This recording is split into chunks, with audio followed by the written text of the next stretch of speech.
FSI. We are breaking down the Seattle Seahawks on the road against the Atlanta Falcons. I'm your host, Tom Cross, and to my right is our analytics expert, Stephen Fu. Thanks for joining us this week. Surprisingly, Seattle's only favored by 1 point in this matchup. Last season, the Seahawks made the playoffs, but their secondary was weak. On paper, the Falcons had the weapons to expose that weakness. A bright spot for Seattle was their D-line, but they lost Javon Clowney. And how I would approach this game is if I like the Seattle Seahawks, I'm going to spend the extra 15%. But if I'm backing the Falcons, I'm going to go ahead and save 5%. The books think this will be a close matchup, with Seattle being favored by 1 point. The Falcons, they finished the season below 500 and was never in a playoff race. But the Seahawks, they won one game in the postseason. NFL games are rarely decided by 1 point, so if you like the Seahawks, I don't think there's a point to taking the money line. But if you like the Falcons, there's an angle to save you 5% of your wager. Wilson had a phenomenal season in 2019, ranking top 8 in yards per pass, touchdowns, and interceptions. He was very accurate last season at 66 completion percentage and had great mobility for his position. Wilson can run for the first down or roll out to extend the play. And at 5'11", his arm strength definitely should not be overlooked. The Falcons ranked third in total offense, but it was always because they were playing from behind. With quarterback Matt Ryan, stats lie. On film, I saw his arm strength regress, and he does not throw the deep ball well. But he still is effective in intermediate passing between 15 and 30 yards. Ryan, at this point in his career, needs a strong run game. I do, however, expect him to play well against Seattle's bad pass rush and bad secondary, but against a strong team, he's going to need to lean on the run game. Seahawks had a terrible O-line last season, ranking 23rd overall. They gave up 48 sacks, but they did have a little bit of success supporting the run game. Atlanta will be without top pass rusher Vic Beasley, who's with the Titans now. However, they did replace him with defensive end Dante Fowler. He had 11 sacks coming in from last year, so he might be able to apply some pressure on that subpar O-line. I love what the Falcons did in the 2019 draft because they spent their first 2 picks on offensive linemen Chris Linsworth and Caleb McGarry. Both were injured last year and in and out of the lineup. The Falcons were 5th worst in the league with sacks, partly because they threw the ball so much and they have no run game. At the end of the day, I do expect them to perform well against Seattle's bad defensive line. Seattle ranked 29th in the league last year in sacks, and that was with Clowney. They didn't do much in the offseason, so unless someone steps up, I expect them to be one of the worst defensive lines in the league.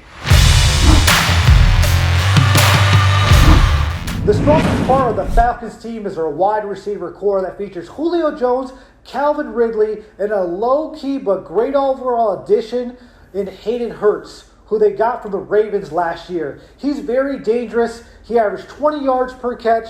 They also added Treadwell from the Vikings, who is a solid third wide receiver option. The Falcons' strength is Seattle's weakness. It will be the best advantage the Falcons have in the game and should help out the run game. Now, on the other side of the ball, Seattle's secondary struggled last year. Shaquille Griffin took a step back, and overall, that secondary couldn't guard anyone. They did upgrade at safety and had Jamal Adams from the Jets, but they paid a king's ransom for him. 2020 will be on him to improve this unit, who ranked 27th in the league last year. Seattle Seahawks had 2 receivers that finished with over 900 yards last season, and one of those being DK Metcalf. He'll continue to improve, and he has a chance to take that number 1 position this year. Greg Olsen will create a constant mismatch against the opposing linebacker position, and having him as your third option will definitely be an asset for the team. Lockett will continue to produce. His great route running ability will get separation from the opposing defense. Atlanta's pass defense was not that great in 2019, and they also lost their top defensive back, Desmond Trufant. It's going to be tough defending all 3 weapons of Seattle.